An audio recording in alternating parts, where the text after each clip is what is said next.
নমস্কাৰ বন্ধুসকল আজি আমি আসাম কেয়াৰত আলোচনা কৰিম আপোনালোকে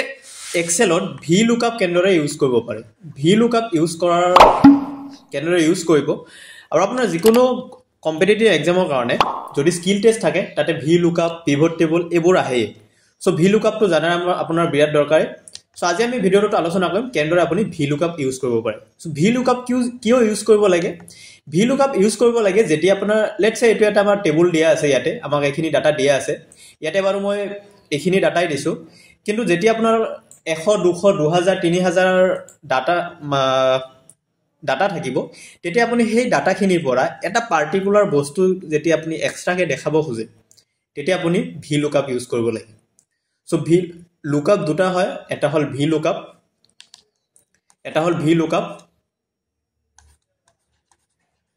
আৰু এটা হল এইচ লুকআপ ভি লুকআপটো ইউজ কৰো আমি ভাৰ্টিকেল লুকআপৰ কাৰণে আৰু এইচ লুকআপটো হল হৰাইজন্টেল লুকআপৰ কাৰণে সো আজি ম্যাক্সিমাম ভি লুকআপে ইউজ হয় সো আমি আজি সাম কেনেদৰে আপুনি ভি লুকআপ ইউজ কৰিব পাৰে সো এটো আমাৰ এটা এইখিনি ডাটা আমাক দিয়া আছে টেবুলত ডাটাখিনি দিয়া আছে সো ইয়াৰে পৰা আমি এটা পাৰ্টিকুলাৰ অৰ্ডাৰ আইডিৰ এগেইনষ্টত প্ৰডাক্টৰ নাম আৰু পেমেন্ট টোটাল পেমেন্টটো আমি ইয়াতে শো কৰিম সো মই ইয়াতে শো কৰিছো আপোনালোকে যদি ইচ্ছা কৰে নেক্সট বেলেগ শীটতো শো কৰিব পাৰে আপোনাৰ এটো এক্সামত কোড শো কৰিব দিয়ে হেটোৰ ওপৰত নিৰ্ভৰ কৰে যদি সেম শীটত আপোনাক শো কৰিব দিয়ে তেতিয়ালে সেম শীটত কৰিব যদি বেলেগ শীটত কৰিব দিয়ে বেলেগ শীটত কৰিব কোনো কথা নাই সো ইয়াতে আমি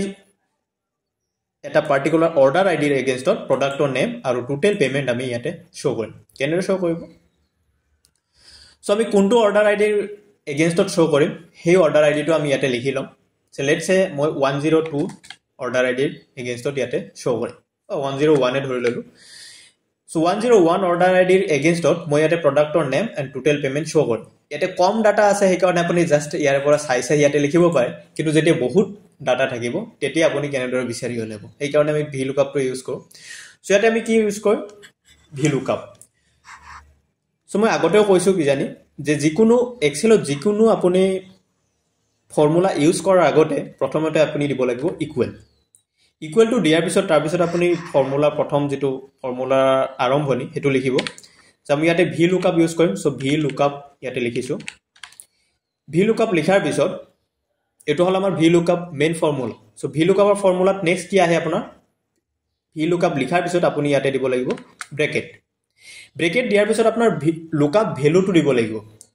ইয়াতে আপুনি লুকআপ ভ্যালু ইয়াতে 101 সো 101 আপুনি ইয়াতে দিব না লাগে আপুনি কি দিব লাগিব এই সেলৰ যেটো নাম সেই সেলৰ নামটো দিব লাগিব আৰু সেলৰ নাম আমি কেনেদৰে দিও আমি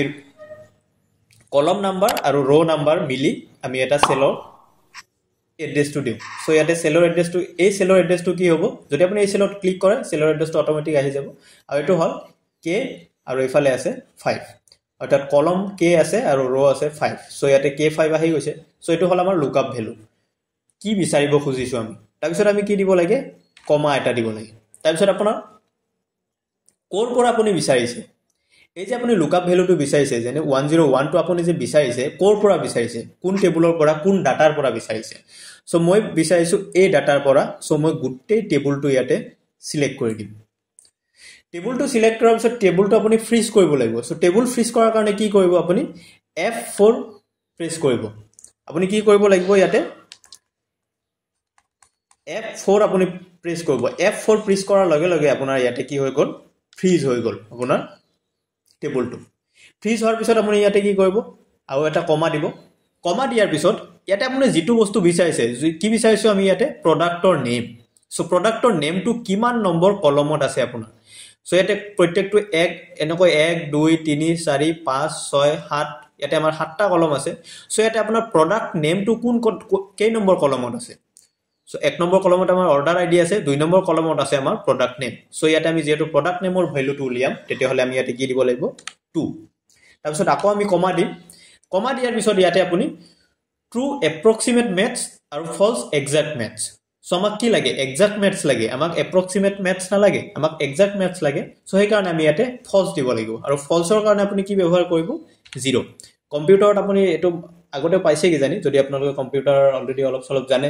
যে কম্পিউটাৰে দুটা বস্তু চিনি পায় এটা হল 1 আৰু এটা 0 1 মানে হল ট্ৰু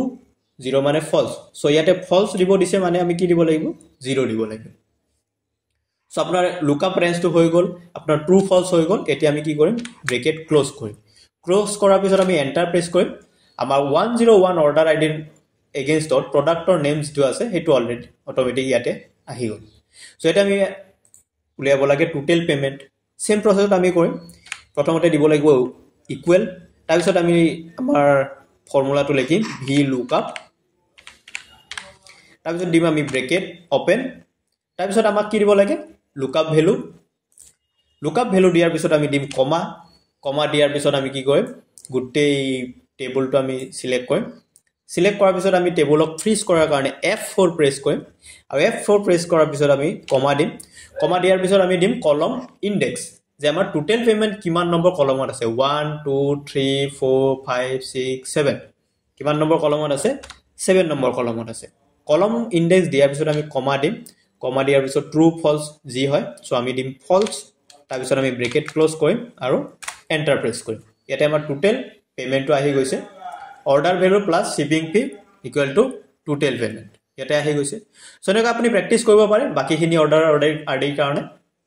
আৰু যদি আপুনি ইয়াৰ কোৱেশ্চন পেপাৰবোৰ বিচাৰে যিকোনো পৰীক্ষাৰ কাৰণে এনেকুৱা স্কিল টেষ্টৰ কাৰণে তেতিয়াহলে আপুনি টেলিগ্ৰাম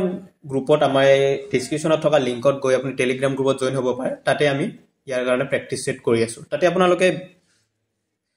ফ্ৰী মেন্টৰশিপ পাব ডিসকাশন পাব আৰু বিভিন্ন এক্সাম বিলাকৰ কাট অফ ডিসকাশন তাতে পাব সো ফুল পেকেজ তাতে পাব সো এখিনি আছিল এনেদৰে আপুনি ভি লুকআপ ইউজ কৰিব পাৰে ইয়াৰ নেক্সট ভিডিওটোত আমি আলোচনা কৰিম কেনেদৰে আমি পিভট টেবুল বনাব পাৰো